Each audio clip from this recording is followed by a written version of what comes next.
HAI President Matthew Zaccaro.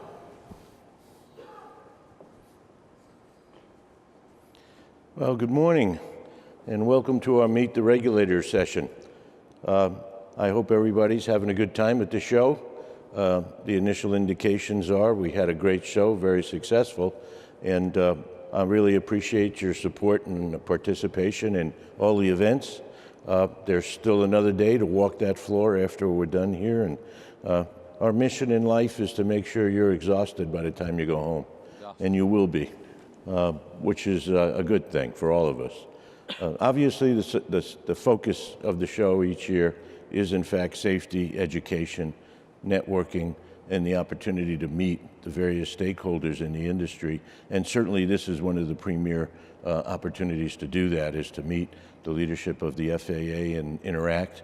We'll get a briefing from the gentlemen that are here, and you'll get the opportunity to ask the questions that you're really worried about, or issues that you're dealing with, that maybe we can get some help and assistance, in curing those.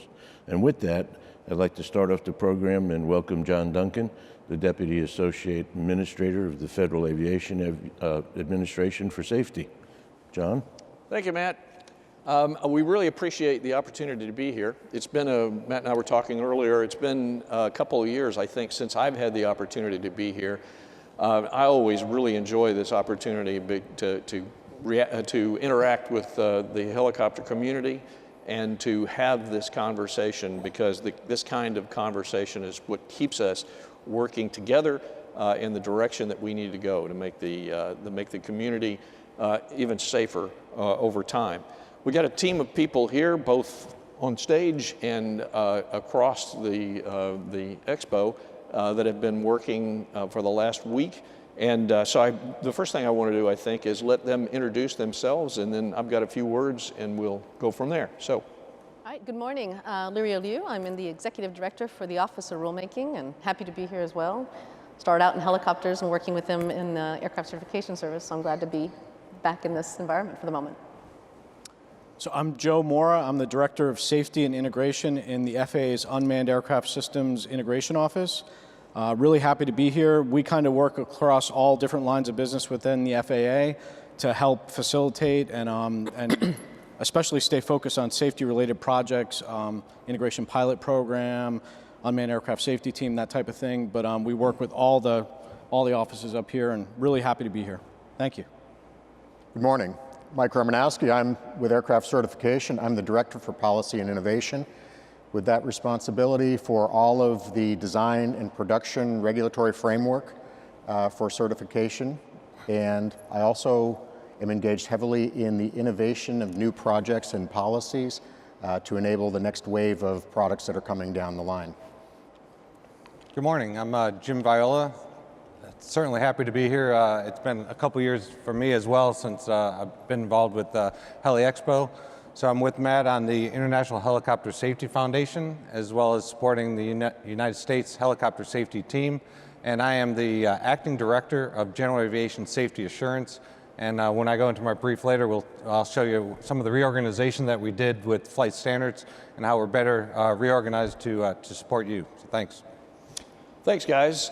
So we've got a wide range of folks here that cover a broad area of what goes on within AVS. And we are going to talk just a little bit about some of the things that are ongoing, but we're going to leave as much time as possible to have the discussion that we need to have. The thing I enjoy most about these meetings is interacting with you, answering your questions, understanding your questions, and understanding your needs so that we can move forward together. So within AVS, we've been working on a number of different issues, but there are 2 or 3 that are significant to me, at least, and I think to all of us, and that is improving our capability to deal with risk-based and flexible regulation. We need to be able to do that so that we can better serve the aviation community. We need to maintain standards, but we need to do that in a way that really serves safety and if I can use the word, is not bureaucratic in nature. Safety management systems are a very important component of what we're doing right now. And I know that, that while we have mandatory safety management systems in Part 121, many of you, I think, are participating in voluntary programs as well as others who are simply using the principles of safety management systems to better serve your organization. And we need to, I'll talk a little bit more about that in a minute. One of the important things that we're doing right now is our compliance program, and a program formerly known as compliance philosophy. So I want to point out that we had a little issue with the word philosophy and what the word philosophy meant. We had no issue whatsoever with how the program worked and what it did. So there's been no change to the program except for changing the word philosophy to program. And we're moving forward with that. And I think most of you know that the idea there is that if we encounter events where there has been an inadvertent error that either is a non-compliance, created a non-compliance, or a near non-compliance, if the folks who are involved are willing to comply and are able to comply, then we're going to take corrective action. We're going to support corrective action to get them back in compliance now and for the future. And we will continue to do that.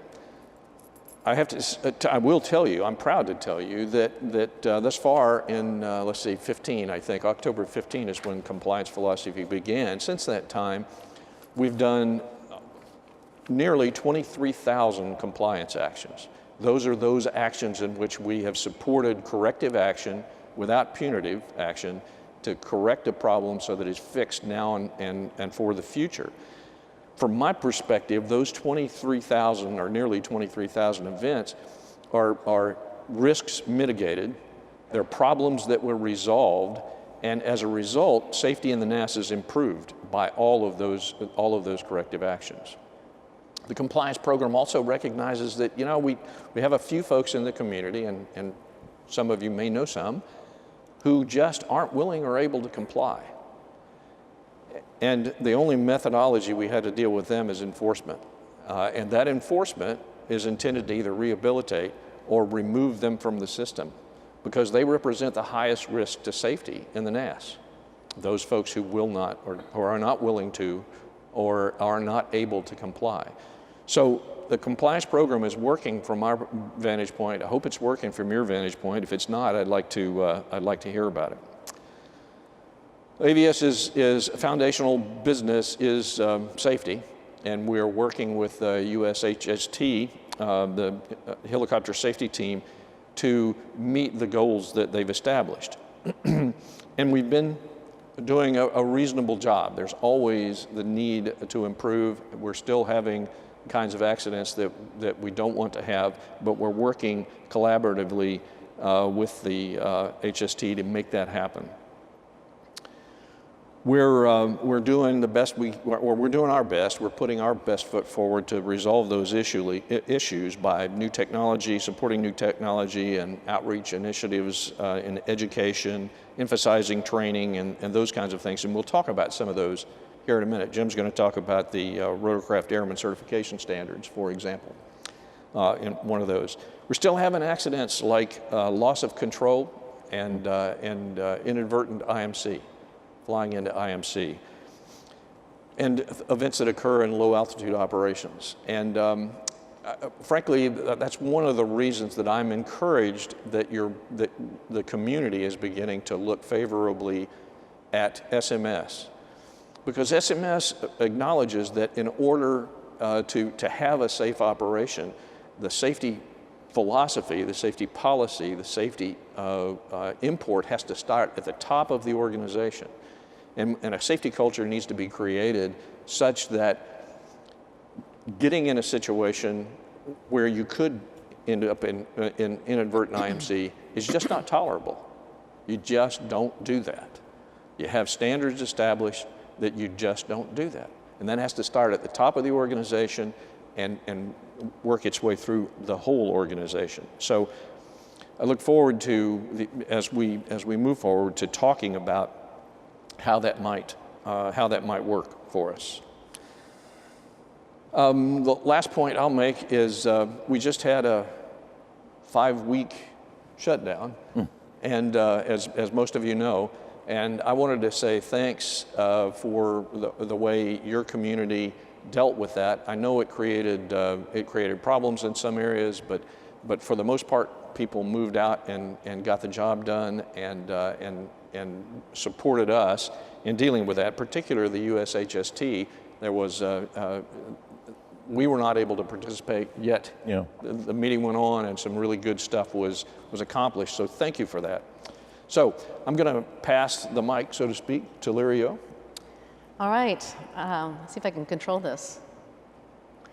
Good morning. I'm from the Office of Rulemaking, as indicated, and I think everyone has to deal with regulations, but maybe not everyone understands how they're actually created within our organization and worked through the process. I was just going to give an overview real quick of the program we have within the Office of Aviation Safety, but we do the rulemaking program for the whole FAA. And just by the numbers here, of course, I can't read it. We have 30 authorized analysts that do a program of 53 rules. That means active RINs that we have, rulemaking identification numbers that are published and available for those to look at. 53 is a big program, especially when a rule can take between 3 to 5 years. Of those 53, 39 are NPRMs, which are notice of proposed rulemakings. We have 10 final rule actions, and then we have 4 other actions such as SNPRMs or an ANPRM. The other thing that we do, besides just rules in our office, is advisory committees. And the FAA has the authority. We have a separate authority from the Federal Advisory Committee Act. This is where we get to interface with industry. We have, it's called an ARC, Aviation Rulemaking Committee. Right now we have 7 of those that are ongoing, 7 active committees that provide a lot of recommendations that we actually end up going forward with, and we can talk about some of those that have led to rulemaking related to UAS. We've been very actively using that authority. The other standing committee we have, and I think a number of people have been involved in that, and there's working groups related to rotorcraft activities right now, is the Aviation Rulemaking Advisory Committee, and it's been around for 30 plus years. Very active, lots of subcommittee activities, and we really do take this as the opportunity. I think there's more of an emphasis recently to engage the industry so that we can make sure we're doing the right regulatory program. Another thing that our office does, besides the rules and the committee activity, is exemptions. So maybe people don't really realize how many exemptions we process in about an annual cycle. It's 600, over 600. It's continuously grown a little bit because I think we're trying to accommodate innovation at this point. Yeah, 650 is not bad. We had one year we did 16,000. That was right before the Part 107 went out. But one of the things we try to do, and I know some people say the exemption's sitting in your office, it's been a long time. When we have 650, we have 30 analysts. We're working with the program offices. It's all a matter of resources. But we do try to track our metric. We want to try to meet the 120 days when people apply for it. And we will typically do about 75% of that within those 25 days, but we also have a rolling average we try to stay with under, which is 90, and I think we run around 60 right now. So there is progress as we're working towards being efficient in addressing the needs of the industry. This is an eye chart, but you'll have it in the handout, and I think it's just to show. The rulemaking process, it seems like it's a black box. It is a little bit, but people always ask, why does it take so long? There's some reasons for it. In fact, we have to do some drafting, but there's a lot of requirements under the Administrative Procedures Act. In rulemaking, I get to do all the acts. That's really it. And I think underneath you can see the list as we point to it. When you're doing the drafting, you're looking at different considerations for safety, the instigators for why you would write a rule. But when you have to go through the process of actually analyzing a proposal internal to ourselves, there's the requirement to comply with all these different requirements, the Federalism Act, things that you wouldn't even think of, the International Act, and then the new executive orders as well that we get from the administrations. Rules that are significant end up having to be reviewed externally by the Office of Management and Budget, which adds to the process and time. So you can just see as you draft an NPRM, there's about 4.5 months of external coordination just to get that processed on the NPRM. Then you have a final rule. So really 9 months of the rulemaking process is actually external coordination. But I will say 9 months is always optimal. We don't always end up using only 9 months. So anyway, this is just to show that we tried our best. We've actually been streamlining the process. One of the things we're trying to do is be creative and get ahead of where technology is, be able to change the regulations so they're more performance-based, so we won't have to do this process so often. Just, I touched briefly on the executive orders. I think people call it the 2-for-1. They have not been too overbearingly restrictive in doing regulatory actions right now. In fact, in the FAA, we've been pretty productive and I think leading the Office of Transportation in issuing regulations because it's safety-based. I think that's one thing that's been recognized, and I want to make that point. Even if it says that for every regulation we do, we take away 2, we've still been able to do the important safety rules, mainly because the executive order says if a rule is designated non-significant, there's criteria for that, then it doesn't have to comply with the 2-for-1. And a lot of the safety rules are considered that. They're not significant because there's no economic impact that's significant, and because they also recognize there's a safety basis. But I just wanted to say, of our 53 rules that we have, 42 of those actually are tracked through the executive order. And the intent of the order is for every rule that you issue, you take away 2, but you also have to have a positive cost benefit. And so there's a 2-prong effect to this. We have to do the rules balancing, but we also want to make sure that we're actually saving money to industry as we're working through those removals. The 11 rules that are not counted in our program here, they're exempt because there are exemptions you can have, such as I said, if it's non-significant, you no longer have to comply with it, but also for security rules and for rules that are enabling, because we know that there's a benefit there, those are exempt, we don't have to offset. But just a quick summary, in 2018, we actually did not just 2-for-1, we actually issued 5 deregulatory actions and no regulatory actions. And we had a cost savings that was tracked at about $64 million to industry on an annual basis.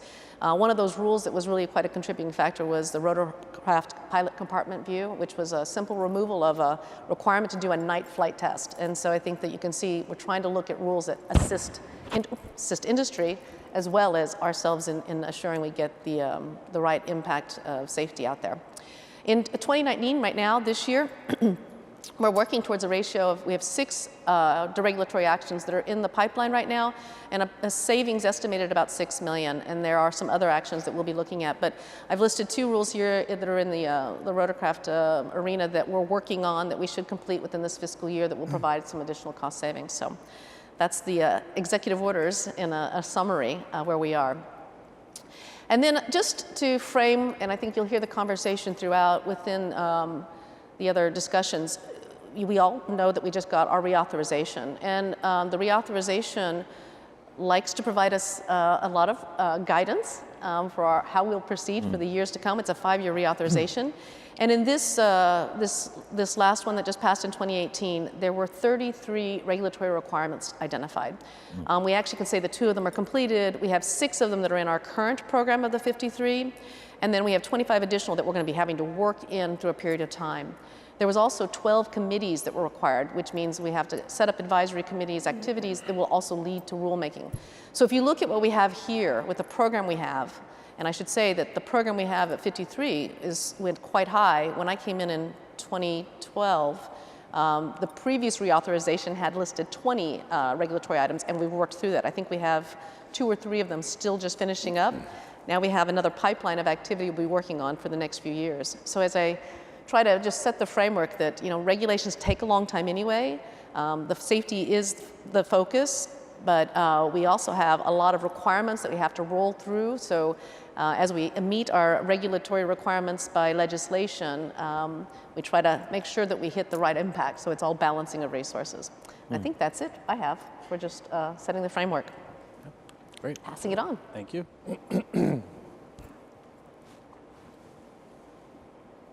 Okay. Yep. Green button. Yep. Going back here. I went too There we fast. go. There we go. I only have to hit the button once because I only have 1 slide. So there we go. Once again, I'm Joe Mora, and I'm here from the UAS Integration Office, Unmanned Aircraft. We do sometimes use the word drone also. Really excited to take your questions, and I had the opportunity of being here with HAI before. So I want to kind of piggyback off of what Lyria was saying. I'm starting in the top left-hand corner here to discuss enabling safe operations. And I don't want to go into a lot of numbers, but the numbers sometimes tell a good story. Lyria mentioned that they process on average 600 and some exemption petitions per year.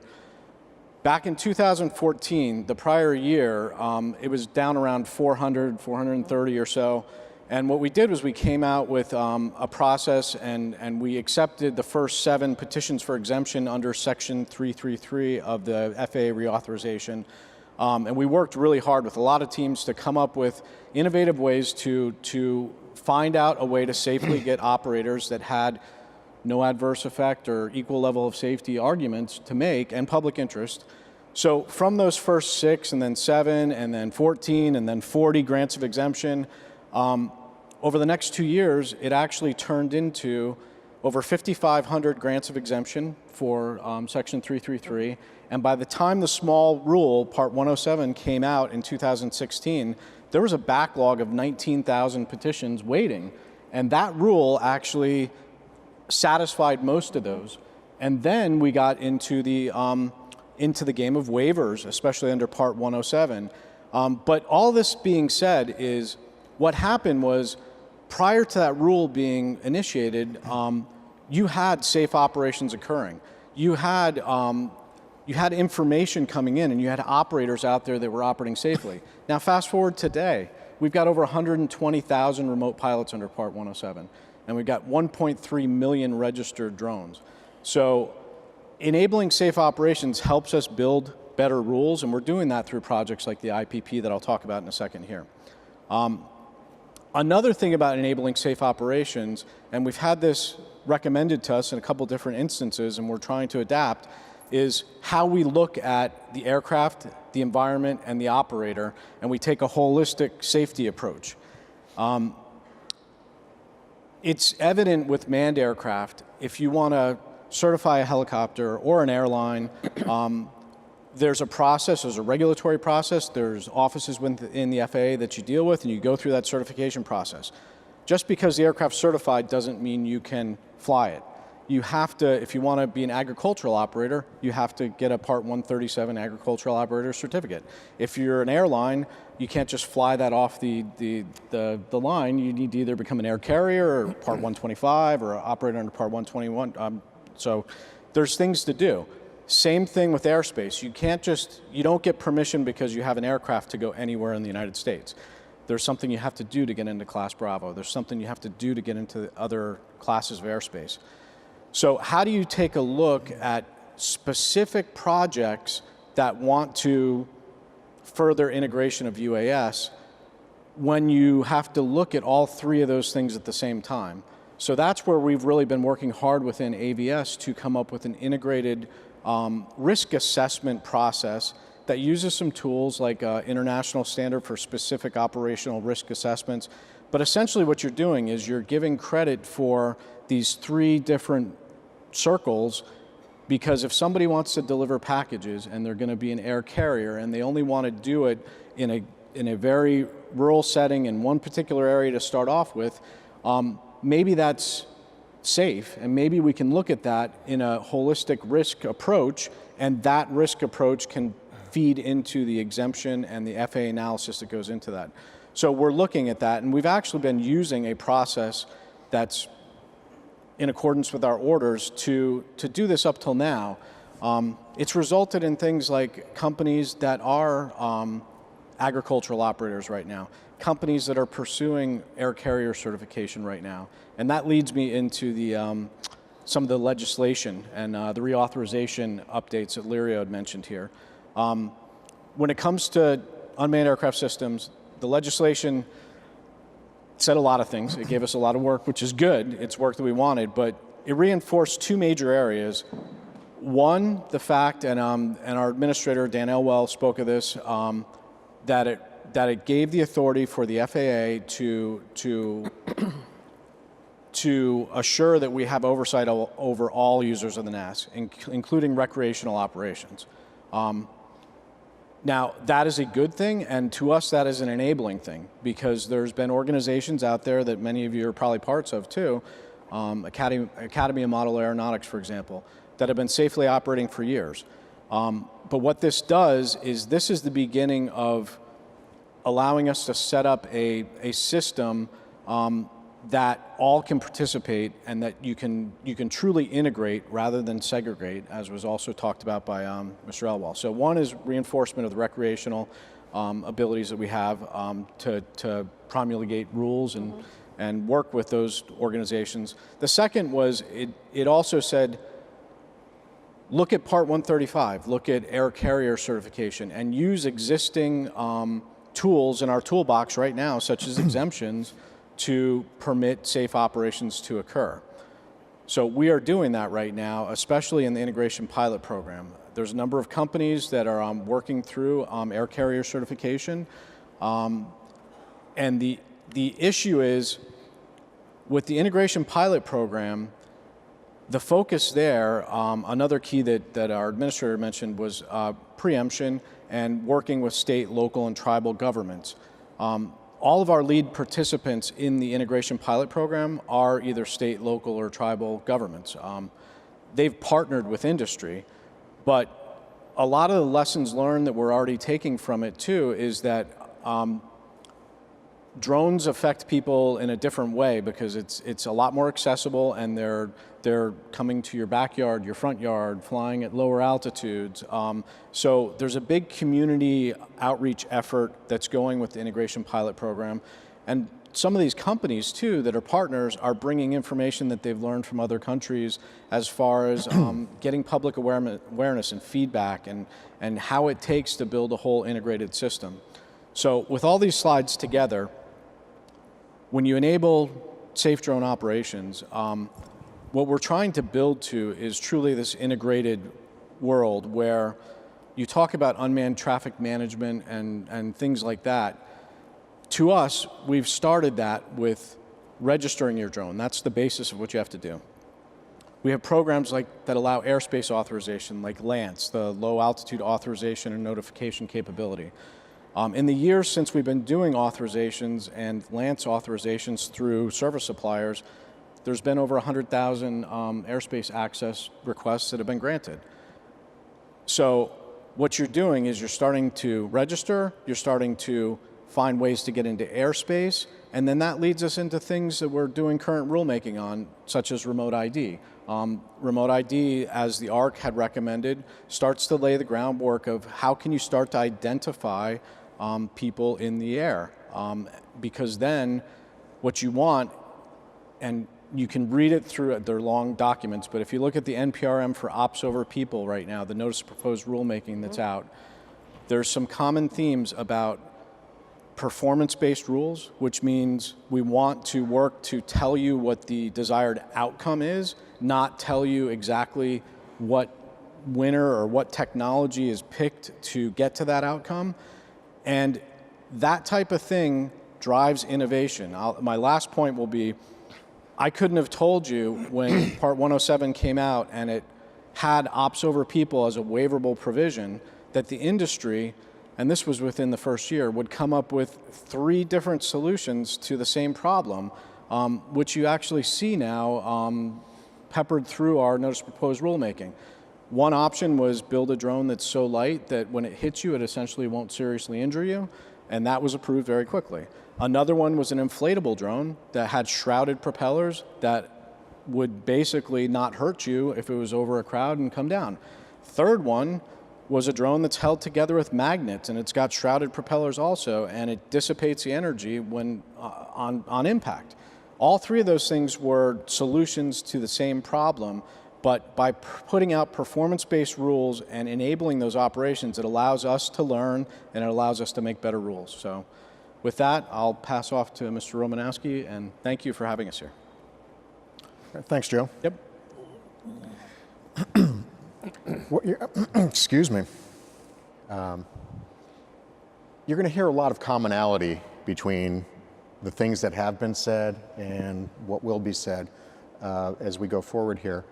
And that's really a result of the fact that we're all working together on a daily basis to address common issues, right?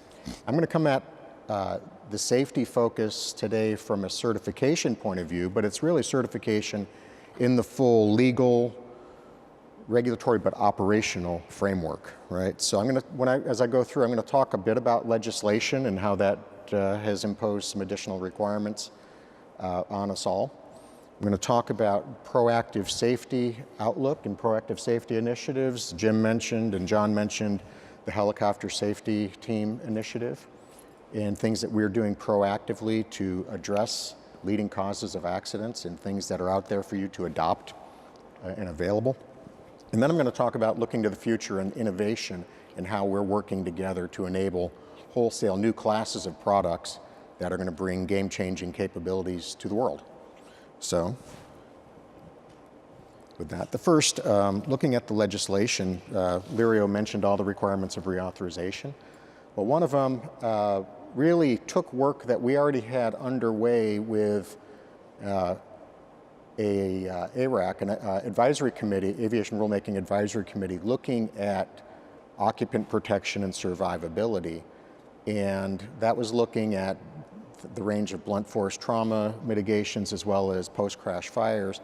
And Congress took a particularly keen interest in the post-crash fire issue and wanted to see a step up in the pace of progress with that, with post-crash fires. So they mandated the provision that no aircraft can operate without meeting the 1994 airworthiness standards. Well, and it's really geared towards aircraft under 7,000 pounds, 9 passengers. However, people say, well, okay, the regulations went in place in 1994. Why aren't those there? Well, the way aircraft design and production works is the aircraft is certified based on the regulations at the time. So there was no legal provision to phase in to production the crashworthiness, the fuel tank crashworthiness. What Congress has done is eliminated the need to do rulemaking on that and said, this is the case, you're going to do that. So,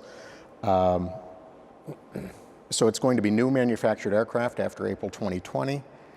We are working with a number of manufacturers on their existing products to make sure that they have a means to either certify to those 1994 standards or have an equivalent means to certify to those standards. For your awareness, that we do maintain a list of those aircraft that are compliant out there on the regulatory library. You can, there's a site in this briefing, and I don't know if they're going to be posted out somewhere by HAI, but certainly if you look for the regulatory guidance library or just Google the list, you'll find it. It's fairly prominent. And as we're doing this, this is on the newly manufactured, we do have a series of recommendations that came in from the industry on how to deal with not just the newly manufactured, but how to deal with those that are in the retrofit. What do we do with the existing fleet out there? And we're examining what to do in that case. Okay. So in that context of safety, we're looking, John mentioned the 3 leading causes of fatal accidents, 50% of the accidents being loss of control, unintended flight into instrument conditions, and low-level obstacle collision is accounting for half of the fatal accidents. That's the bad news. The good news is there's some things that we can do. The helicopter safety team's looking at training and operational mitigations, but we also believe there are hardware and technology mitigations for that. And we've put in place a number of years ago something we call NORSI, which is non-required safety enhancing equipment, which is a streamlined way to get safety enhancements into service because technology that can't be deployed is of no use to anybody. We really need to see it out in the fleet. We need to see it installed. We need to see it operational to get the benefits that are coming into play. And again, there are lists out on the web if anyone who wants to go look and see all the various equipment that are available under this NORSI framework. But I think a scan of the show floor, you'll see a lot of those as well. They range everything from collective pull down, if you're forced to do an auto rotation to assist in that, to installations that bring enhanced situational awareness to the cockpit. Being able to mount a portable that would deliver ADS-B in information to the cockpit in an advisory manner so that you're getting not just traffic, you're getting weather information real time. Think inadvertent flight into instrument conditions. You're going to get an advanced warning in the cockpit that you're approaching weather. You're going to, as well as terrain. You get terrain awareness in ADS-B in without having to go to the full certified system and having the in capability versus the broadcast out capability. Moving maps. All that can come from just simply installing portables or some of the other lower cost avionics that are enabled under NORSI. We have terrain advisory systems. We have low-cost autopilots. We have wire strike detection systems, bird strike detection systems, all out and available in an advisory framework that can, in fact, help really address those leading causes of accidents. So as that technology gets out there to couple with the training and operational practices, we really expect to see dramatic decreases in the numbers of accidents that are occurring, and with that, obviously, a lot of people that are around to enjoy their families and friends that wouldn't be otherwise. So it does take maybe a different mindset in terms of how we are approaching the solution, making sure that we are reflecting that technology deployed is a benefit, even if it's not perfect for all contingencies that would be required equipment, okay? And I think that that innovative approach really dovetails into how we're approaching a lot of the new capabilities. Lyra talked about unmanned aircraft rules, and Joe did as well, but we're also talking about, you know, the integration of new products. Currently, right now, we're seeing probably in the certification world 50 to 60 innovation projects that deal with game-changing technologies, capabilities, business models that we're working with companies well before they apply for certification to make sure they have a path, not just to certify the product, but to have a path to get that operational as well. So a couple dozen of those probably deal with the area of electric propulsion, e-vehicles, urban mobility, eVTOL that are prominent here. And as you, again, go on the show floor, and you can see that stuff is becoming a reality. It's not going to go away. It's going to become more the norm as we move forward. There's some very capable folks pursuing some very innovative but highly capable vehicles out there that, frankly, have the opportunity to deliver some significant safety enhancements as well. They're doing that through improved software capabilities, improved automation capabilities. The electric systems have bearing. But as we're doing this, we're seeing also wholesale new crew interfaces that are coming to bear, simplified vehicle operations that make piloting much more intuitive and ease the training requirements, and also couple that with the with protections on inadvertent actions. And in the process, we're also seeing, Joe talked unmanned, but we're seeing a blurring of the lines between the manned and the unmanned vehicles. A lot of the vehicles we're seeing actually can and do go both ways. They can be a lot of the companies are coming in, starting their development programs in an unmanned state, transitioning to a manned state, and then possibly moving to a more automated state in the future. And that's where, again, we have to work very closely with the flight standards colleagues on what are the crew requirements, what are the maintenance requirements for these vehicles. So again, we're bringing a whole of the FAA solution to this, and how do we integrate those operations into the airspace. Part of what really underlines our ability to do this is the regulatory, although we don't have explicit regulations on the books for these types of vehicles, we have a framework that enables us to actually effectively certify and move into operations these types of vehicles. We, a couple of years ago, published the Part 23 rewrite, which shifted from our prescriptive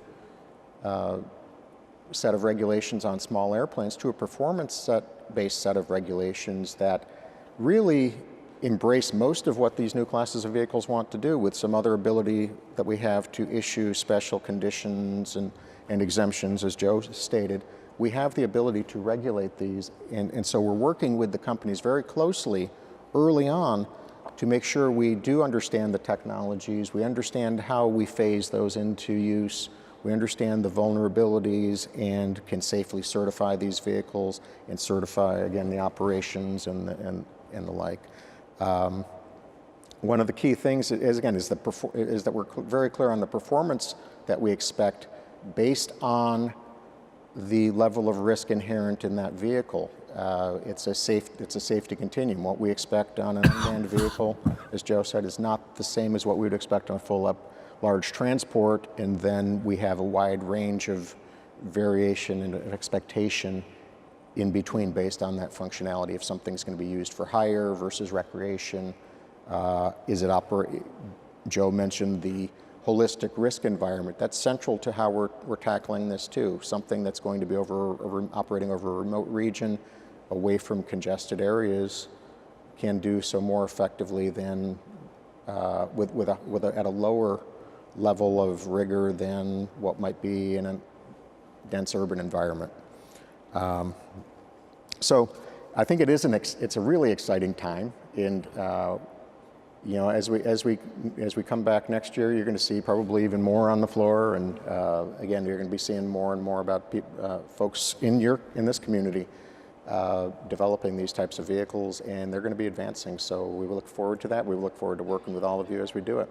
Over to you, Jim. Thank you.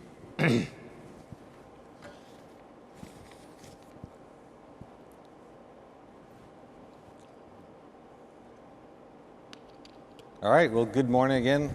Jim Viola. I'm representing Rick Domingo, who is the Executive Director for Flight Standards. And I'm just going to walk through some of the stuff we've done. You heard a lot of technical stuff, but we've also reorganized Flight Standards, and the reason we have done that is that you know, our safety mission is out there. We probably have, for Flight Standards, have contact with most of the individuals in this room when it comes to any type of oversight that's done in the field.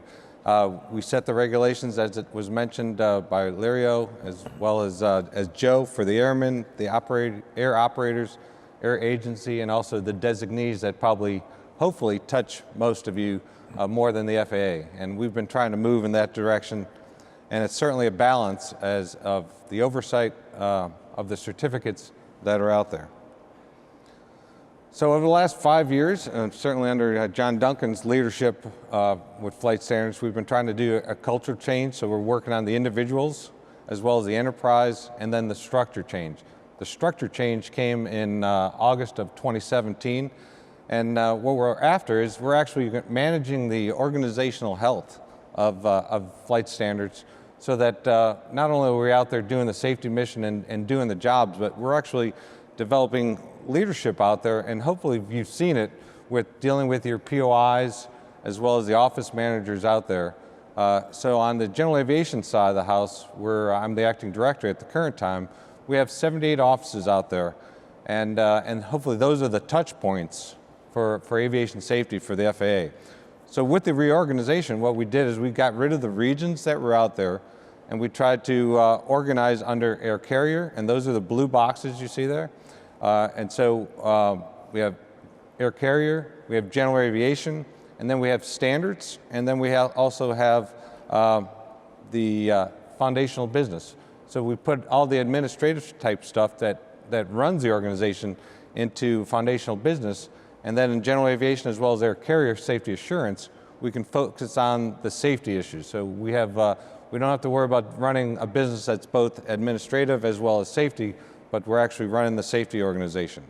So I think probably most of the people here fit into the general aviation category because of the Part 91 operations, 137, 133. And so we reorganized, we basically took those 78 offices and we try to do it by functional area.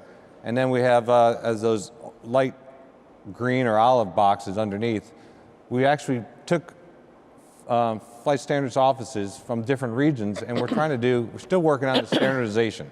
What we're trying to get away from is FSDO shopping, but going to what are the best practices out there and what is working for both industry and the FAA, and let's share that information across all of the United States, and to include Alaska as well as Puerto Rico, and work on best practices for everyone. So hopefully you've seen an improvement. We're focused on critical thinking. We're focused on how do we get to yes. I mean, it started with the last administrator, and working with, when you ask for something with the FAA versus, hey, how does it fit? The 8900, that one that probably a lot of you are familiar with, the order that we're getting away from, and John was certainly leading us, getting away from a checklist, but getting into, let's think about this. What are you trying to do? What do we need to do? And how do we get that done together? So again, hopefully you've been seeing some improvement there, and certainly look forward to some questions of what's out there with the industry. Airman certification system, I want to thank everyone in the room that's part of that. That is both a industry as well as a government move. The practical test standards that were around for a long time. Now we're moving into airman certification system and talking about risk and risk identification and mitigation.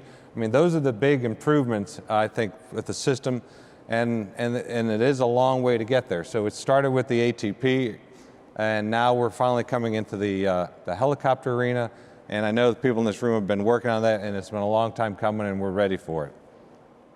Helicopter ACS, the drafts are out there. I know, I think sometime this year, we don't have a date yet to publish it, but we know it's coming, and I'm looking forward to it. All right, I think we're ready to go back to John and take some questions. Yeah, obviously great presentations, thank you, and kind of enlightened us on what's happening, but now the rubber meets the road. We'll get some questions here, hopefully. General protocols for the questions. Appreciate it if you can step up to one of the mics if you'd like to ask a question, and identify yourself and pose the question. And I'm sure we'll have a good faith effort to answer it. So, anybody like to ask the questions? All right, well, I'll get it started off then. A couple of things. I had the conversation too with Administrator Elwell at our annual meeting, but one thing that's of great concern in the UAS integration initiative is the type of integration that we're looking for versus segregation of airspace. Mm-hmm. And that's critical. And in the various committees and advisory working groups that I sit on, it's been proposed by some of the UAS community that the answer to this whole thing is anything below 500 feet is unmanned. Everybody else stay out of the airspace. I don't think that's going to work for us. No, probably not. But what's your thoughts on, I mean, I have a sense that the FAA is heading down the integration roadway. So. Yeah, we've been charged from the beginning with integration. And I'm going to let Joe jump in here in a minute, but I'll just say that one of the challenges associated with that is that we've been focused on drones, and by that I mean small devices. And in large part, that kind of confuses the conversation. It makes the conversation about the integration question, it makes it sort of short-sighted, because there are going to be drones. There already are some drones that are big and heavy and have to operate in the system. So if we're going to operate them in the system, we have to integrate them into the system. There's no opportunity for segregation in the long run, and we have the framework to do that, as Joe talked about a minute ago. It's about modifying that framework in a way that supports that integration. You want to add anything to that? Yeah, and I'll echo what Mr. Elwell and what Mr. Duncan had said too, that reinforce that our plan is not to segregate airspace, because that is only a temporary solution. Flight restrictions, for example. There's drones operating right now in emergency situations when a temporary flight restriction goes up, and they can do that beyond visual line of sight, and that works. But it's not a solution that can be applied on a grander scale.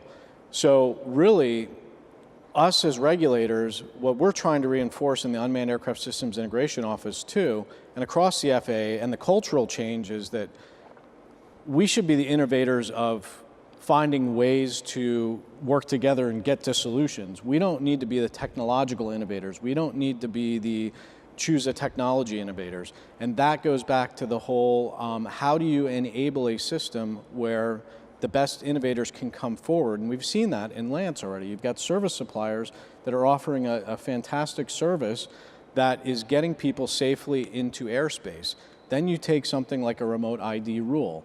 That type of moving forward and progressing starts to build this environment. And coming from the manned aircraft world, it's really encouraging to see that you set an environment where everybody can be part of it, even recreational users too, because everybody has a part. And we've seen so many success stories, even from teenagers that are now entering into aviation through drone businesses. And coming from the training world myself, we have to go back and look at the regs not as, I need to comply with this reg because the reg says so. We have to look at it from, what is the identified hazard in this reg that I'm trying to mitigate? A training program and a 135 program, or the requirement to have manuals in the cockpit. What are the things really behind that? It's to have the information in the manual case available to the person that's in control of the aircraft. So they don't need to be in the aircraft, they need to be accessible to the person that has them. And what is a manual? Is it a book? Lots of us are going to electronic. There's better ways to access that. So yeah, we're working really hard to integrate and not segregate, but do this in a performance-based fashion where industry and associations such as yourself can really thrive. Okay. And I would say additionally that it's very helpful to us as we have a new entrant, somebody that's trying to get into the system, if they understand exactly that what they're coming to us to do is to integrate into the system, not to come to be able to operate autonomously, or I should say separate from the system. They have to interact with the system. Yeah. It's not always recognized. Yeah, I mean, the other sub-conversations I've been in is we welcome the concept that UAS are designated as an aircraft category, and you've set standards for the commercial operators to get qualified as UAS pilots and initiatives of training. And it's decreased dramatically from when we started these initiatives, but there's still that float within the drone community of these are not aircraft, they're toys, and those are not pilots, they're consumers. And but we keep trying to drive this to, no, you're an aircraft flying in national airspace with other aircraft, and you have to integrate and play by the rules. So yeah, that's true. Yeah, that's true. Sir, would pose your question. Identify yourself. Chris Bickford, a physician from San Diego, and I'm a non-certified hang glider pilot and a certified drone pilot. I've been working for 10 to 20 hours of training becoming a fixed wing pilot. One of these days would love to be a rotorcraft pilot. Yes. But I'm very, very appreciative of the discussion this morning. It seems as though we're right on the verge of a potential craft that I might buy. One of the advertisers said the price of an SUV, which I might be able to afford, that would be able to fly itself. And whether it's the Surefly or the Blackfly, I'm not sure where the panel up there is as to whether there's anything on the market that I can step into for an SUV price and have it show me how to fly it. So you may know the answer to that. I just wanted to say you just articulated my intentions for retirement. Yeah. But go ahead. I'll just say there are a lot of products, whether they're out and available right now, I can't say, but they're below the level at which we regulate. There's the ultralight market that certainly at least one of the products you're talking about is targeting that ultralight market where it affects, just like the powered ultralights that we see normally today, they fit within that framework. And you would be able to fly those without the certifications, and the vehicles aren't certified. And I think that's just something you have to recognize as you go with that. We talked about the safety continuum. That's the ultimate example of the safety continuum, is there's a class of vehicle that is effectively benign to the public, but does pose risk to the operator, that the operator just has to recognize those risks as they take on. But there are a lot of those types of vehicles under development right now. I get the impression the Blackfly is about to be certified, or has been certified, the one that Sergey or Larry Page is working on? If I'm thinking, I need to be careful about what programs there are because so I don't get them confused, because there are a lot of them that have similar sounding titles, but the one I'm thinking of would not be subject to certification. Thank you very much. Sir, this mic. Hi, my name's Stan Rose, excuse me. And there's a historical precedent in helicopters where, unlike our fixed-wing brothers, we don't tend to certify small aircraft with autopilots and enough instrumentation to fly IFR. It was always a question of weight in the aircraft. You get a choice between carrying the autopilot or carrying payload for hire. But those pieces of equipment have gotten lighter over the years, easier to install, and frankly, the light aircraft have now gotten an exemption in the regulations to allow single-pilot IFR in theirs. A couple of years ago, the HAI and Gamma and AEA published a white paper asking about possible permission to manufacture light aircraft with single-pilot IFR capabilities, and I wonder if there's any progress on getting that into regulation. So Mike, you can pick that up if you like. When you said light aircraft, you mean light rotorcraft? Light rotorcraft. Okay. You aware of anything? Well, I know we are working on single-engine light rotorcraft on IFR right now. George Castillo out here in the audience can have some details. I can't talk specific programs, but we are working in that space right now. And just to make the point a little better, one of the problems is with our new pilots in the system, they get an instrument ticket while they're doing all their certifications.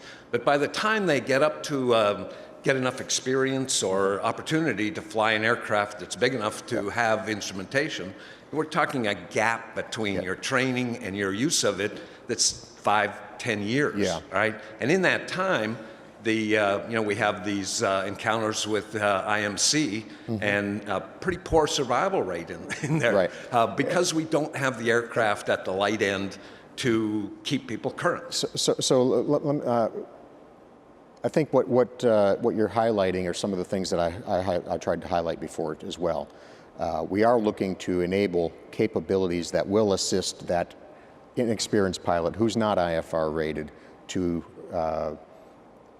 extract themselves from those conditions. On the fixed wing side, for example, we have autopilots that in effect give you I'll call it a panic button, that will, in fact, you fly into IMC, you press the button, and it's going to turn you around automatically and take you out of the IMC, wings level.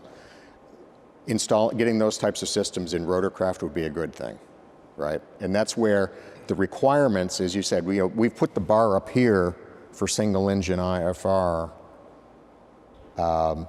which may be what people need, but there's a whole lot of capabilities that they probably don't need on a basis, but they want to have there in case it helps them in a situation, right? And that's having situational awareness to avoid the weather, having the tools to get them out safely if they do encounter it, being able to know that they're coming up on terrain in poor visibility or wires out there or some other obstacle. So those things are critical for us to move forward with. I think the other side too is this is one of the real sea changes that's going on in the industry right now.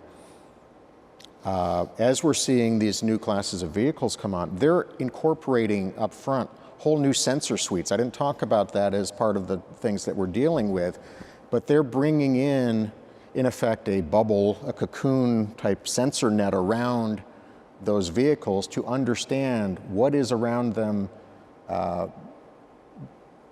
in the airspace, obstacle-wise, proximities, whole suites of technologies that are integrated, and then the crew interface is dramatically simpler to fly to make it more accessible to the pilots. So we are going to be seeing, again, some fundamental changes of how we're viewing not just the vehicle, but how we're viewing the piloting and the operation here of those. So these vehicles are going to be accessible to folks with much lower levels of training, and it's really going to be probably a lot less emphasis on how do you fly the vehicle than how do you operate in this airspace that you're dealing with. So I'm not sure I answered the specific question, but there's certainly a lot of tangents you did take me on here. Yeah, there's some interesting sort of human factors issues here that are going on. One is what Mike was describing, I think, is sort of a convergence of unmanned autonomous technology moving toward manned operations. If you get in a big airplane today, and for the most part, and things really go bad, the autopilot eventually says, "You got it." Right. Yeah. And what Mike is describing is a situation where the autopilot says, "I got it. Put your hands in your lap. I got it. Take over." So you have that to deal with, and during this convergence period, when we can provide new kinds of technology to help people understand better where they are, have better situational awareness, deal with the IMC issues in a better way. If you have a pilot who 3 times a day is pushing the blue button, you got another problem, and that you have to deal with. There's a standards problem within the organization, within the operational issue, because those are intended to save you in a situation where something out of the ordinary has happened, not to save you on a routine basis because you just poked into something you shouldn't have. That's part of that. I mean, that's the mix we have to deal with right now. Otherwise, we're eventually breaking up very neat equipment when we hit the rocks. And I appreciate that. The bottom line for us, though, is that in the meantime, all right, you've allowed the exemption for airplanes, to use a lower standard in the light aircraft, and have not allowed it for helicopters. And we're at a point now where, the next generation of pilots is much more savvy than we ever were, the older folks, in the room. But, I would just hope that sometime we get the opportunity, because if we've overcome the weight issue in the helicopters, and if we had the capability in smaller aircraft, I think we would use them in IFR more often and would be better prepared. But I appreciate the innovations, and thank you for the answer. Okay, thank you. Thanks. Maybe to add some little clarity, I think, to the overall issue. Stan's point's well taken. It is an issue, but I would pose the following, that almost every single engine piston airplane flies IFR. It comes out of the box, IFR certified. Helicopters, it's trials and tribulations. We're not asking to do something new. Right. In the 1970s, I actually flew a single engine turbine, single pilot, helicopter IFR, fully coupled autopilot in the New York City area. And we've been doing this since the 70s. But amazingly enough, over these decades, those type of aircraft have disappeared. Nobody certifies single engine aircraft anymore, IFR, because the regulation has never caught up, as Stan accurately reported, with the technology that's now available. It's too expensive from the OEM end of this, and certainly at the end user operator, by the time you want to get this aircraft, you can't afford it. And then all we're saying in our initiative with the white paper, let's take a look at part 27, 29. Let's see if we can bring it up to date to address the current situation so that we can start building these aircraft and making them economically viable and get them into the marketplace. Because again, as Stan said, that's a safer environment for us to operate in. It truly is. And the initiative is so important that some of our major operators, large fleets, have now started installing autopilots into the single engine aircraft, single pilot environment on their own investment, and they know that the aircraft is not certified to fly IFR. However, they feel so strongly of the safety advantage of having their pilots in that environment, have an autopilot available to them to help them even with VFR, but also if you encounter that unfortunate situation of inadvertent IMC, you have something that can help you get out of this. And that's really the crux of the whole thing, to be honest. Okay. So Matt, George Castillo kind of walked up to the mic here to can you give some clarification? Hi, George Castillo in the Rotorcraft Standards Branch, work for Mr. Romanowski. We had this discussion a couple years ago, and last year had it again. We heard you loud and clear. We have identified the barriers and challenges that the industry pointed out that are precluding IFR certifications for the lower single-engine rotorcraft. And we've created a pathway through what we call the safety continuum for rotorcraft normal category. And that policy is out there, and I can report that we have an active program that's pursuing that goal. And we made great progress. And hopefully next year, we'll be talking about the success of that program. I'm pretty optimistic that that's going to be the conversation next year and not what are we doing, because we've done our part to remove those barriers. I sincerely appreciate that. Thank you. Sir? Yeah, good morning. My name is Brad Gunn. Next week, I walk away from the aviation field after 49 years. Well, and the first half of it in the military as an instructor pilot. There are a couple of safety things that myself and others that have often wondered about. We rarely ever get a chance to ask the FAA leadership on the thinking behind it.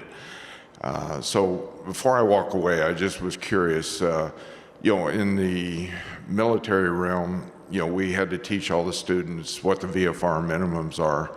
And when they see in the regs, a helicopter at low altitude and usually uncontrolled airspace, stay out of the cloud and just fly fast enough not to hit things. And so our job as instructors was, it's nice words and they can quote them, but don't ever go do that, because the objects are just out there, and staying clear of clouds. The edge between IMC and staying out of the cloud is so small that they end up oftentimes doing the inadvertent IMC or popping in accidentally. And I'm just, sometimes safety makes me wonder if, again, I'm not trying to nuke the bridge behind me as I walk out the door here, but I just didn't know if that ever gets re-looked at. It's just, it's a very cavalier piece of information that students memorize, and they look out there, well, the weather's bad, but I think I can stay out of the cloud, when they don't know till they get up there. And I often wondered if that ever gets re-looked at to maybe put some kind of minimum involved there. Yeah, so that your root question is, do those kind of things ever get re-looked at? Sometimes they do. We seldom are successful in taking something like that and making it more restrictive, because it applies to a wide range of kinds of operations, and consequently it may be all right in certain situations and risky in other situations.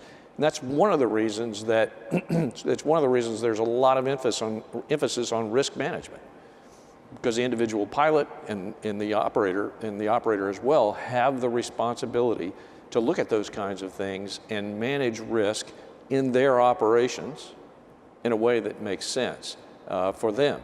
And that's the way, and Jim mentioned the ACS a few minutes ago. Yep. ACS stresses aeronautical decision-making, risk management in that way. But you have experience with that. Yeah, so that's what I was going to say. On the helicopter, because of the uniqueness and the ability to do so many different missions out there, and I had the same question, and people that know me know I had a bad partner in the Tiger, which I finally had to buy him out so that he didn't put me at risk. But he also got his helicopter rating.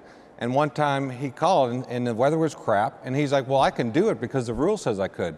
And it's that same mentality of, now, the rule is there on the helicopter side because, it may be that the helicopter came on a low buoy and he's just doing power line work so he can operate clear of the clouds, and he's not really going cross country. It's when you get into that cross country and what are you actually doing in the risk. And I think on the FAA side of the house, we don't want to restrict the helicopter because of all the different mission sets that are out there. I mean, probably 200 plus. I mean, when Matt goes into this organization and the type of activities that everybody on the floor does, but you have to get to that pilot and the aeronautical decision making of, am I just going up and down? Am I doing some power line work? Am I trimming trees? Or am I trying to go 200 miles? And that's when, I mean, there's some interesting things I think that are coming out on the EASA side of the house for certification now on the instruments. They're going to have an en route IFR certification, so you may not be certified to shoot and approach, but you're going to be certified instruments to go en route. And that was, we gave feedback that we weren't really happy with that, but it's an interesting concept. So there's a lot, I think, on the FAA side of the house as a regulator that we wanted to make sure we weren't restricting the capabilities of a helicopter, but it comes into the mission that you're trying to conduct. And that thought process, I understand where you're going with it, because it's that individual aeronautical decision making that we have to get better with. And I think ACS really does address that. So hopefully, the pilots of the future will understand risk identification and mitigation. Well, once you've done it, you'll never do it again, if you live through it. Right. Yeah, right. There's a Darwinian issue there, sort of. But that principle applies. It's the risk management piece is really an important one because it applies across the spectrum of what we do. Because if you've got an instrument rating and you're current, you still may not be.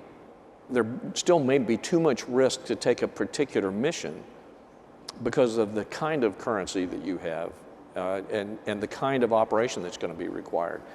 Because I've gotten I've shot the appropriate number of non-precision approaches over the appropriate period of time doesn't mean I can do a 200.5 somewhere.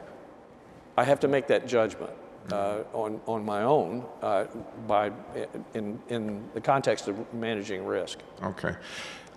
The second part, if you don't mind, is once I left the military and joined the fly for a government entity under a public use aircraft, they sent me to a class to teach me the differences.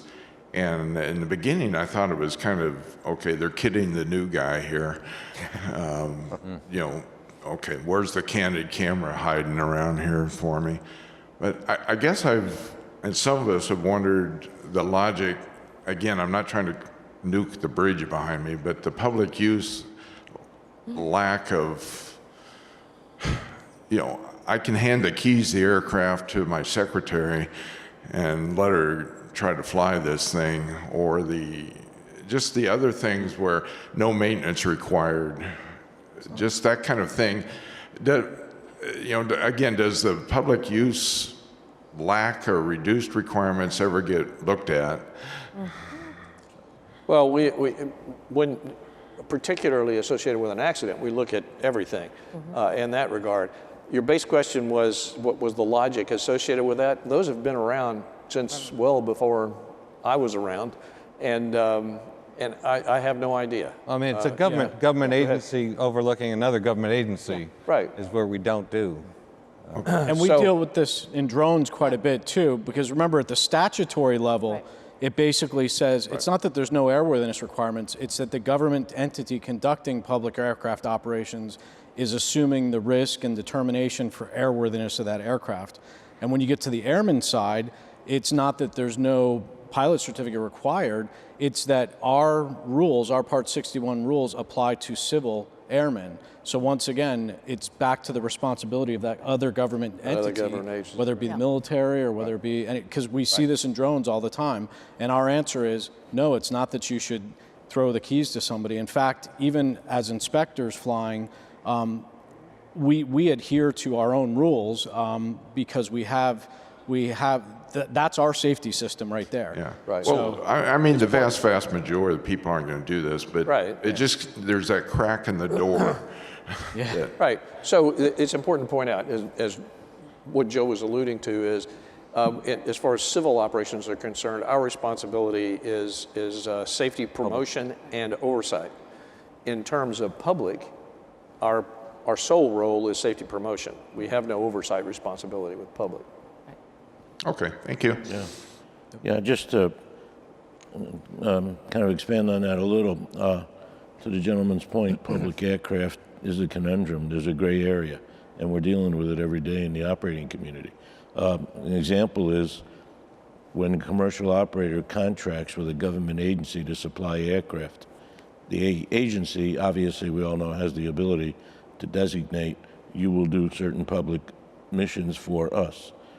In the contracts, it actually says at all times while you're working for us, you will comply with FAR Part 135. Yeah.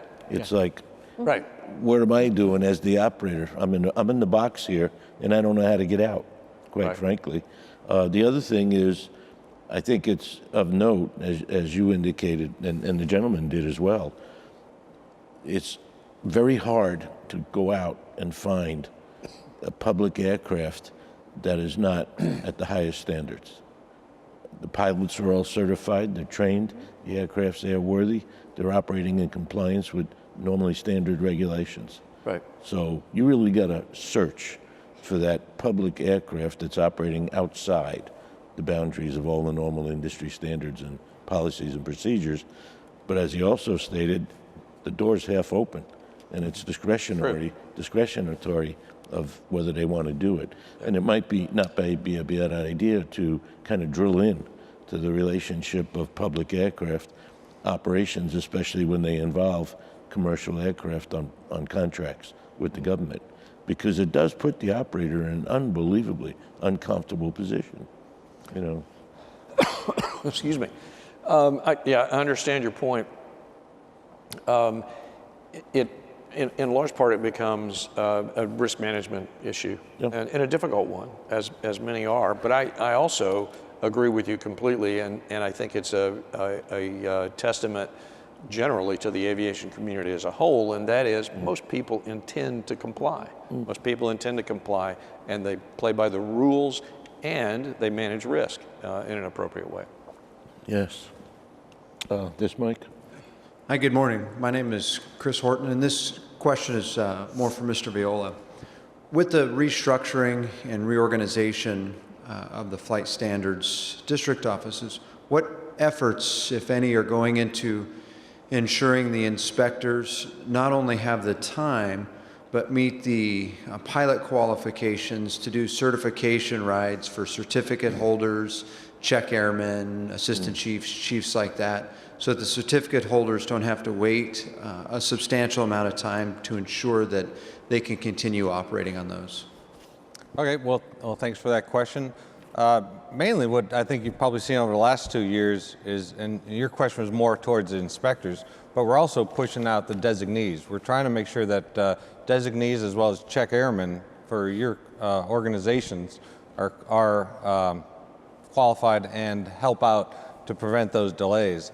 The ASIs, or the inspectors themselves, as far as being qualified on the ops side of the house, we're short right now, probably over 90, maybe 100. And so if there's people in the audience that are looking for a change of venue of their job, we're hiring right now on the ops side, so we're trying to help with those delays. The way we're reorganized now, if there's a certain area, whatever area you're in, if there's a big delay, we're trying to get the offices to reach out to the other offices, and we're doing it at the division level as well, asking to, where are the delays in the system and how can we help from other areas that may have some inspectors to help out. So we're trying to do a lot more resource sharing. Fantastic, thank you. All right. That Mike? So mine goes along with that as well. We're a Dave McCammon, we're a 133, 135 carrier, and our office has had 2 POIs for the past 4 years. So maybe you look at Customs and Border Patrol, they have a booth here. I've never seen one that big. They're trying to recruit. What are you guys doing at the national level to assist the local staffing levels? Because it's really starting to affect our operation. Yeah, so I think what you're saying is, are we hiring as well, which I did mention. So we are trying to, we actually have some unique things. We're normally, when you come work for the FAA, you come in at a GS-12 Step 1. We are able to bring in ops inspectors now at GS-12 Step 5. So we're trying to do that. We also have the ability right now to do a direct hire. So if you go to your local area, or you know some people in your area that need help, the physios are able to, if they meet the requirements, hire them and then basically back channel the paperwork to bring them on board. So we are trying to up the ops side of the house for sure. Yeah, and I will add to that as well. To say that we're working hard to do it. How many of you in your operations are having some challenge in finding pilots? Okay, so we're drawing from the same pool. Yeah. We all are drawing from the same pool for all practical purposes, so it's a challenge, no question. We've been working really hard. We have a, just so you understand, we have a register is what it's called, that's maintained out of Oklahoma City, which is just an accumulation of everybody who has applied for the FAA. It wasn't atypical for that to have thousands, literally, of ops people in particular on it in the past. We actually, a year or so ago, drove it to zero. There were no applicants at all. And that's the reason we've taken some of the things we did. The other thing I'd add is that we also are looking globally at the requirements for inspectors, the base requirements for inspectors, and particularly the requirements to be able to do flight checks and so forth. A little bit of a dilemma there, just so you understand. If I take an experienced 737 pilot and they're going to do a check ride and they're going to sit on the jump seat, they don't really need the muscle memory. They need to know the systems. They need to be able to evaluate the pilots, but they don't need the muscle memory. They don't even need a medical necessarily to make that happen. But if I've got somebody that's going to sit in a cruise seat on a smaller aircraft, they need only to be current but competent in that environment, and that's a challenge for us as well as doing that, making that work. Yeah, the pilot mechanic shortage is something that we've been working on for several years. It's unbelievably critical right now. We have some of our members who can't launch aircraft because they don't have the requisite number of qualified, experienced helicopter pilots or technicians. And we just commissioned, a year and a half ago, we commissioned a study through the University of North Dakota, and they've indicated over the next decade we're going to be short about 8,000 pilots and about 38,000 maintenance technicians. And something that really is ironic to me, right now on our show floor, we have 3 airlines as exhibitors recruiting helicopter pilots and technicians, which, you know, every time I walk past their booths, I cringe, you know. Yeah, right. Yeah, I understand. So I'll tell you a couple of things associated with that. One is Dr. Guy Smith, who has done a series of studies called pilot source studies, did one looking at training and how well training has gone. Have you seen that study? Yeah. But it's based on different scenarios. And helicopter pilots transitioning are some of the best. Well, interestingly enough, the airlines have now initiated a program. They're hiring helicopter pilots who cannot fly airplanes. Right. And they're training them and paying for the category transition. Right. They're worth that much to them. Yes, absolutely. Yeah. So part of the numbers that Lirio showed a minute ago about from our last reauthorization includes a requirement to look at the aviation workforce. Yeah. And so we are in the early stages of putting together a broad community of folks to look at drawing interest in aviation jobs to begin with at the short end, but at the long end, how do we create a more efficient, a more effective training system for both pilots and mechanics? Sure. And so we need to draw you into that conversation to make sure that we're including. Well, we're all in a very aggressive battle to win the hearts and minds of these young people. We are. During their formative years. Right. And I would just pose, if you're interested in aviation and you really want to get into aviation and you want to be a real pilot and a real maintenance technician, come on over and talk to the rotorcraft industry. Yeah. Yeah, I'm doing my part. I've got a grandson in AMT school, so that's my contribution. Yep. At that, Mike. And the question here? No? Okay. Hello, my name is David Webster, and I hope you bear with me a little bit. I have not so much a question, but a request. Okay. I appreciate the opportunity to address not only the FAA, but really this entire group. In July of 2015, I was in a helicopter EMS crash in Frisco, Colorado. And as a result of a post-crash fire, I was burned on 90% of my body. I spent 397 days in the hospital, and I think you know the rest of the story with the cost of this industry of litigation and my medical costs, which I still endure. As a result, a lot of events went into what happened that day that have gone on for a long time. Regulations that were enacted in 1989 and 1994, where, for lack of a better term, where loopholes were allowed to be enabled, had a direct cause to my injury. And why I'm addressing you is why they're important, and with the recent legislation actions of why we need to take these things to heart. Crash-resistant fuel systems, as you know, has been proven to drastically reduce the chance of mortality and morbidity after crashes. It's been known technology. It's been out there since Vietnam. We're talking 50 years. And just yet today, we're still not to the point where they're mandatory on every new helicopter.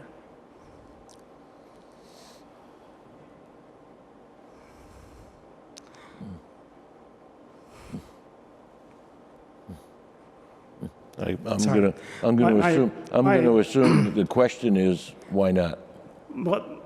My question is not only you recently had a working group that has recommended that every helicopter be retrofitted with a crash-resistant fuel system. Mm-hmm. It shows a monetary benefit and a humanitarian benefit.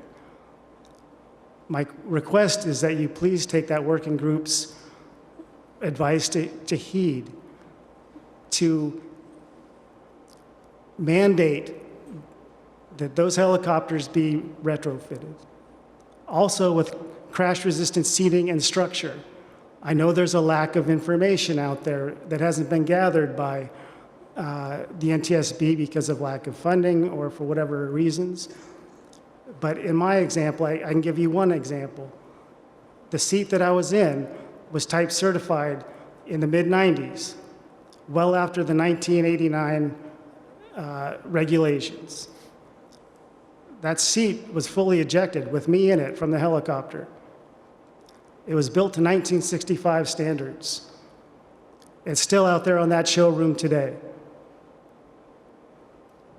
It was a direct cause of my injuries by putting me into a pool of fuel. Not only did the fuel tank fail, the seating and structure failed. This has cost thousands of lives and an untold amount of money and damage to families.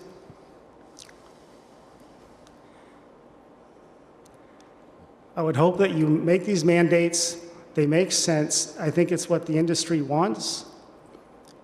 And I think it's what the industry needs.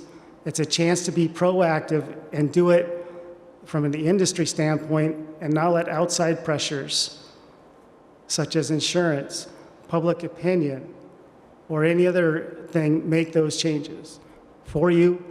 Take the initiative and please get these things done. It would be health for the industry and individuals like myself. Thank you. I'll just add something here. You did make reference to the working group that was established by the FAA, and I just wanted to make the point.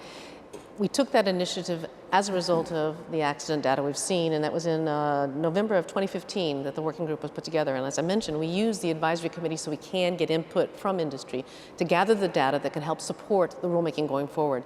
The report for that working group was just submitted in September of 2018 and is in the program office, aircraft certification right now, being reviewed. Along with the legislation, because of the interest, I mean, there is a program to work that forward. And so I'll turn it over to Mike on that. But I think we have taken the initiative very serious. We've tried to do this over the past number of years, worked closely with the Rotorcraft, previously directorate at the time. What's important is the data, and I think understanding how to do the data, because unfortunately the rulemaking process has a number of statutory requirements, which does impose some limitations. So what we try to do is our best, using the mechanisms we have, it's exemptions or orders, incentives to try to motivate safety enhancements going in. But I think the main thing is the report has been submitted. The legislation says that we should implement the recommendations of that report. So we're working through that process now. Yeah, I don't have a lot to add, Lirio, but I do want to thank you for bringing a personal face to this issue. Yeah. And I cannot imagine personally what you've gone through. Yeah. It does bring true to the things that we were talking about earlier about the legislative mandate and our evaluation of that report to find the effective means to adopt the recommendations that the industry has given us. So, thank you. Yeah, I want to reassure you that we take this very seriously, and we're working to it. And thank you for raising that issue. Thank you for your comments. Yeah. Yeah, and I would just add to that from the industry standpoint in HAI, your story is extremely compelling. It's motivating. I think it forces us all to take a look and get a reality check of what the situation is. How do we fix it? We support the initiative of not only new aircraft coming off of production lines being in compliance, but we agree and support the concept that over a structured program, all aircraft out there flying right now should be brought into compliance. So I thank you for being here today and sharing your experience with us. Do we have any questions on this side of the room? There we go. Good morning. My name is Phyllis Miller. I'm the database manager for the FAA Wildlife Strike Database. We are seeing an increase in the registered drones having bird and wildlife strikes. It's a kind of new twist for us in the database. But my question is, a large percentage of our strikes are coming in by the online 5207 reports. There is a small percentage, but they're very valuable to us for the MORs, mandatory occurrence reports out of the towers. Do you foresee that there might be a point in time where the MORs can overlay to the online reporting for bird and wildlife reports? I'm not that familiar with the with the mechanism, but let me make sure I understand your question. Are you talking about the automation? Yes, sir. Okay, you're talking about it being able to be included in that database from an automation standpoint. Yes, that would be wonderful. Does anybody have any expertise in that arena? I think you got the wrong people here, but we'll take it back. That I would greatly appreciate that. It's like I said, there's maybe 7% of our reports, and we average about 15,000 a year total that go into the database. But it would be extremely helpful if there would be a way that we could marry those two partners together. Would be wonderful. Okay. We'll take that back. Thank you. Thank you very much. Okay. On HAI's behalf, we actually launched at this show an application and web-based program that's called HARP. And it's an ability for anybody to report safety concerns. And one of the categories is, in fact, bird strikes. Oh, really? And some of the other categories are interactions with manned aircraft and drones. And anything that you see at a facility in the airspace or in the system that's a safety concern to you, you can report it on the HARP program to HAI. We will categorize and create a database of that information, and we'll be forwarding it to the FAA. So we're excited about that. Very good. Yeah. Thank you. Yes, sir. My name is John King. I've got a two-part comment. The first part is to tell you folks how wonderful you are. I'll try and keep it short. You can make that longer, John. And the second part is to do an appeal that I think you can't do it directly, but you can do it indirectly to solve the biggest problem we have in aviation, and that's the workplace shortage.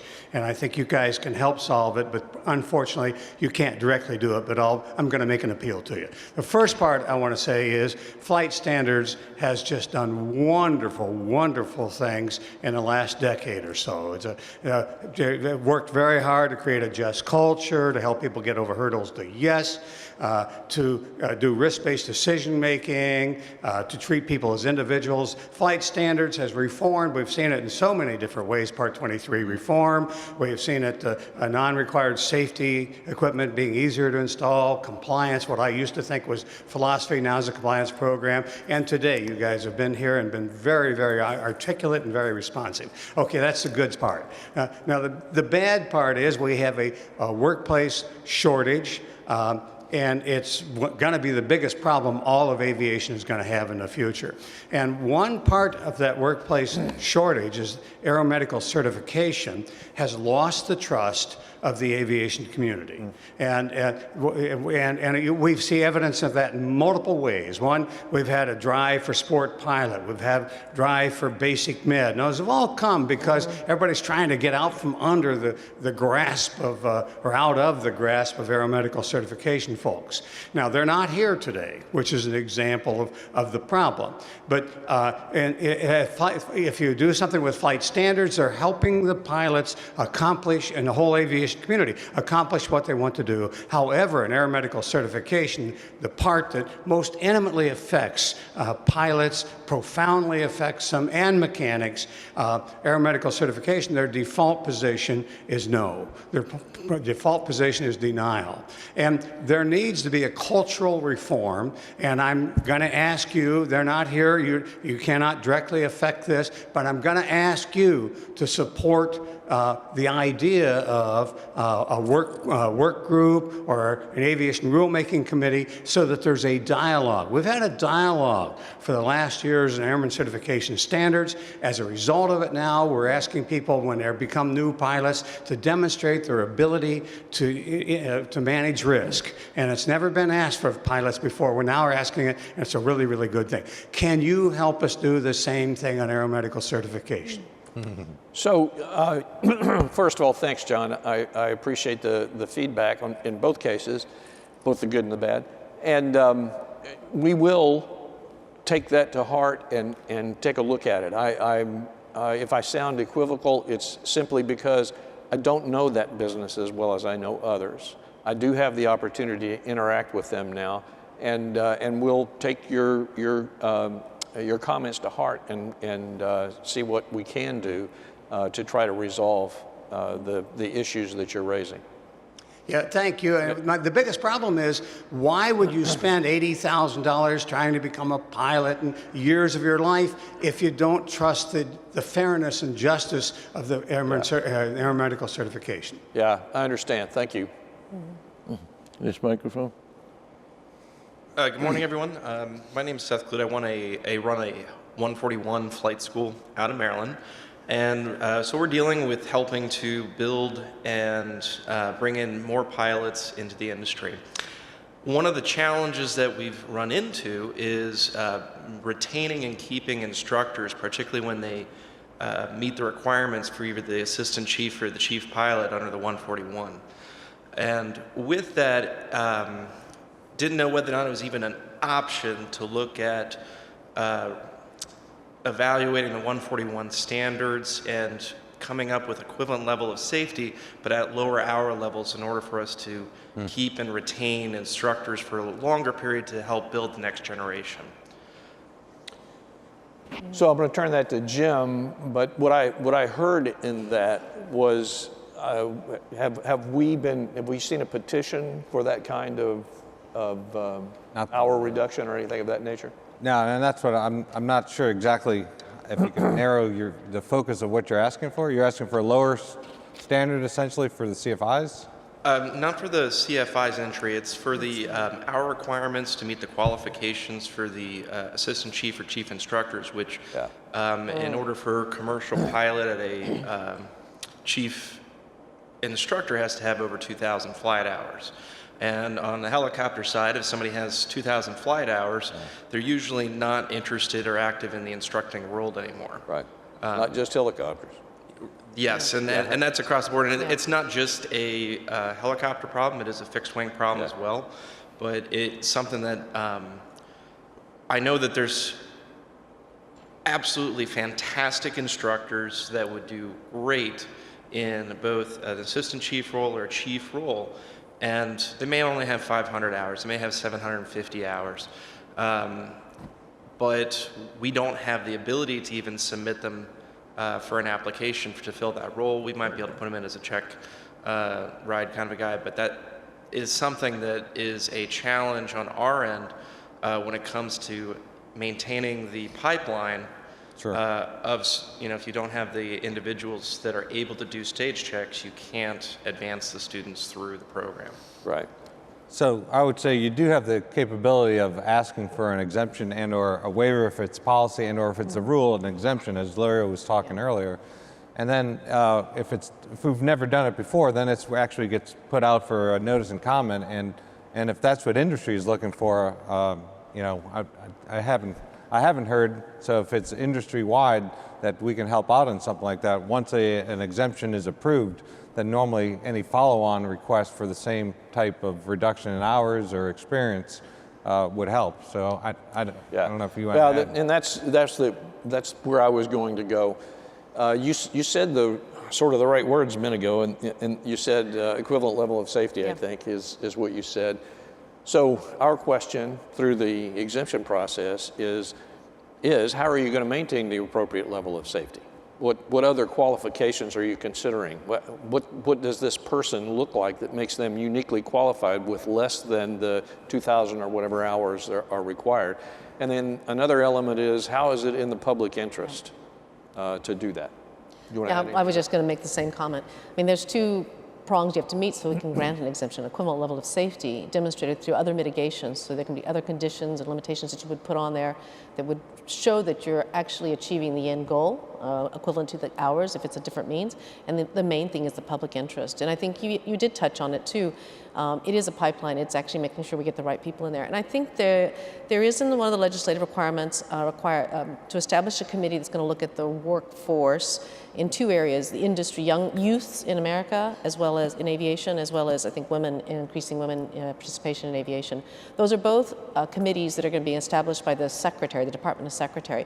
Although we're actively participating and actually it's being done at our human resource level with the input here to look at what would we need to change, what are the barriers that we have in our current system that may be restricting that pipeline. So we're pulling in some of our own workforce initiatives into these committees, and so I think we'll see some products out of that in the future. I mean, so certainly some recommendations that I think we can try to put into place. But even as we do it, as I tried to explain, the rulemaking process, it's hard for me because you want to see efficiencies come through. It is a long process, but there are means to get there, as we showed in the world of drones. Before the rule was out there, which was a long time in coming, we were doing things to try to implement those changes in the meantime, and I think this is one of those opportunities. So one of the important pieces that Lirio just said is that there's only a couple of pathways to cause that kind of change to occur. One is rulemaking, and rulemaking is cumbersome. There's no question about it. Deliberative is the word we like to use, and it should be in large part. But that means that it's pretty difficult for us to pick the right number and do rulemaking, whatever that might be. Frankly, the better process is when somebody steps up and says, "I'd like to do it this way." Alternatively, because, and here are all the reasons for doing that. The downside there is it's your initiative, not ours, in that regard, which means that folks are going to have to take the initiative to do it. Yeah. Does that make sense? Yes, thank you. One of my follow-on is we have a lot of pilots that express an interest after they move on to either 135 operations, 120, they're moving into higher job categories, and that experience that they gain and bringing it back into the civilian training industry would be very beneficial, but oftentimes airlines aren't interested in freeing up any of the flying hours. They want to own all the hours that the pilots have. And because of the check rides and the challenges in getting those rides, you'll have folks that are certified under 135. They do all their check rides with the FAA there, but then they still have to come back and do a 141 ride with a different inspector, and oftentimes they're in equivalent levels of aircraft or very similar aircraft. And so is there any way to have a check ride system where if somebody does have a check ride and it's valid under one operator, whether or not that can apply for them conducting operations with multiple commercial operators?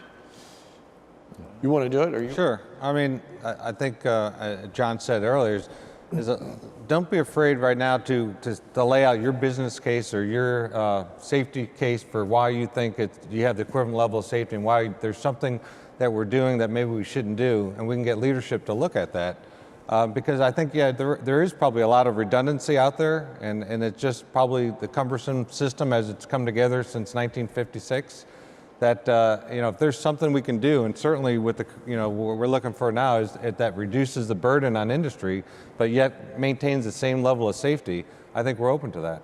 But again, if you can lay it out and how it makes sense. Yeah, that's it. The good news is we're receptive. The bad news is you're going to have to make the case. Yeah. in that regard. So you just have to do that. And let me illustrate the notion of receptive. We put together several years ago an air carrier training ARC, Aviation Rulemaking Committee. There's a standing group that deals with training issues. One of the things they were dealing with is in the 135 community where 142 training schools are used. There is a dilemma because the carrier owns the training program. They send their pilots to that carrier, and they've got half a dozen pilots, and then 14 other operators are sending in. They've all got different training programs. Creates a difficult situation for the 142 business model and for the carrier. They've worked out a methodology where they can, and then are, I think, in the midst of developing standard curricula right now, so that if you're training in G650, you're operating in G650, and you can take the generic G650 curricula and use that, and then check rides and various other and sundry things begin to apply across. So we're receptive to doing that. The way we got there was a bunch of bright individuals getting together and figuring that out. Thank you for your time. Yeah. Stan? I'd like to ask one question to talk about process a little bit. We talk about exemptions. In my career in air medicine and also at the HAI, I've been involved with the issue of pilots changing oxygen bottles in air medical helicopters 5 different times, right?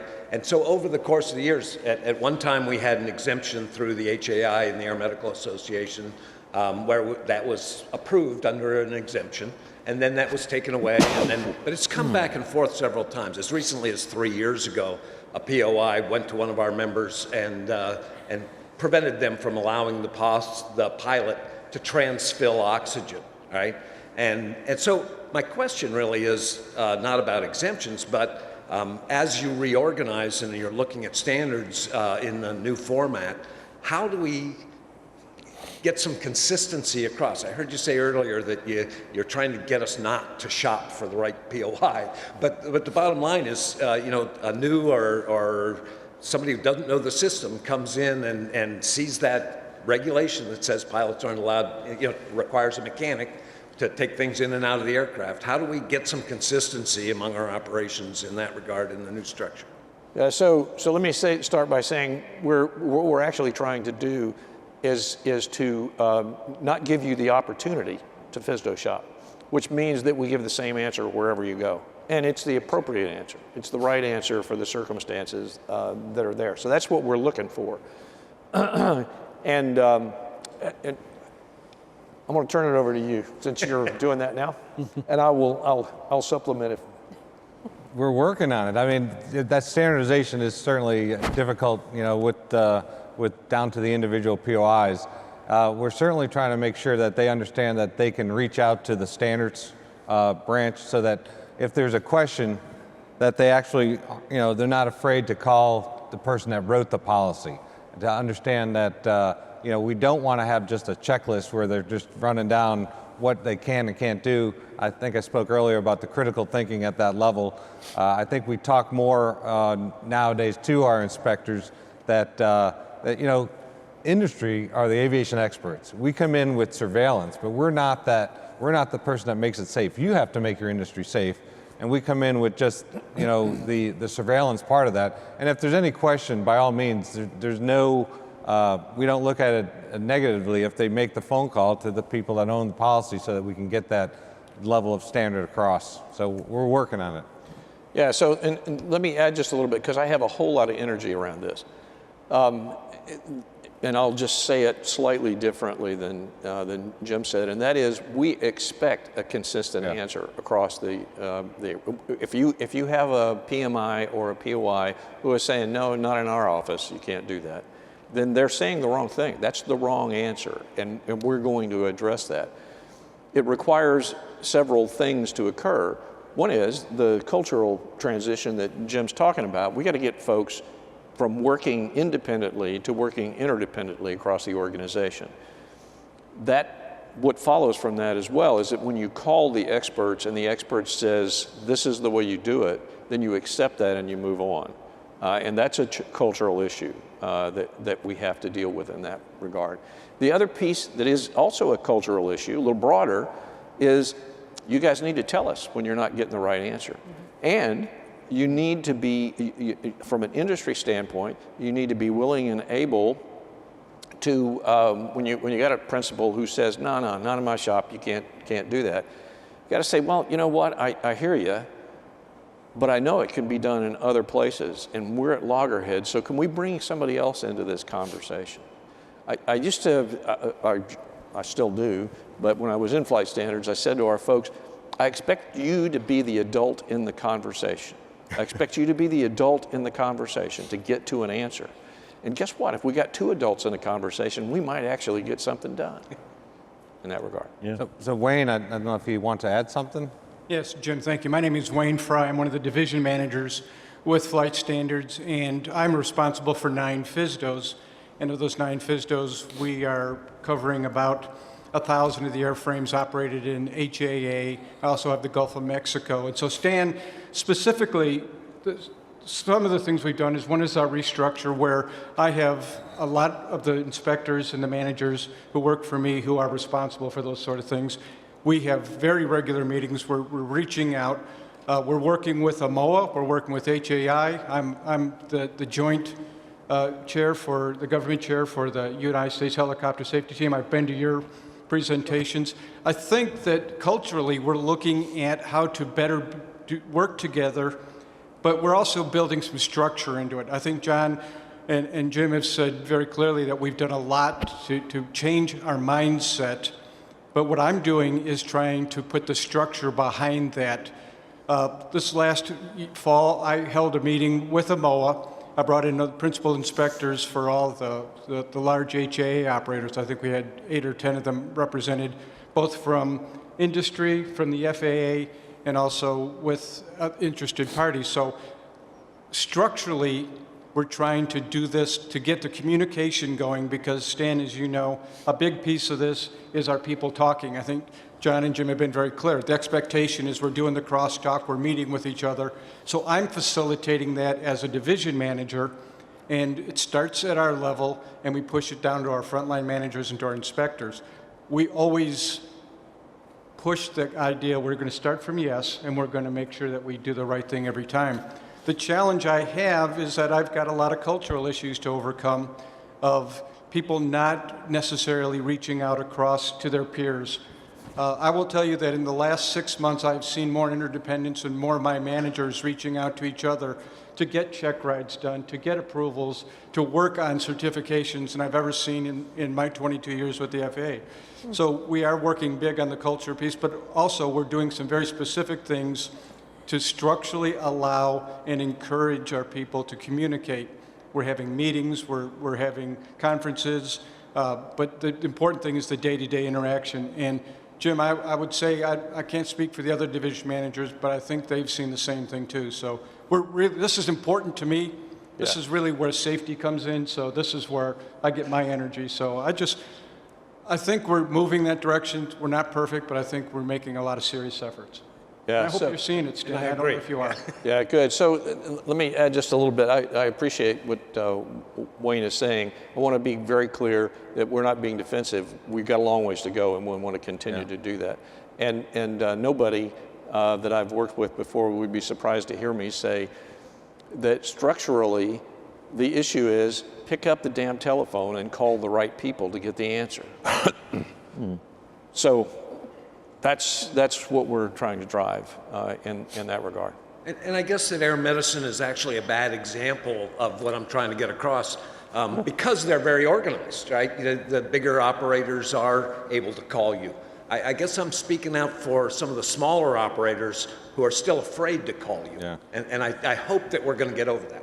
That's part of the larger cultural issue we do have to get over. We've got to be able to operate together. Got to be able to talk. Thanks for the effort. Thanks. Thank you. Yes, ma'am.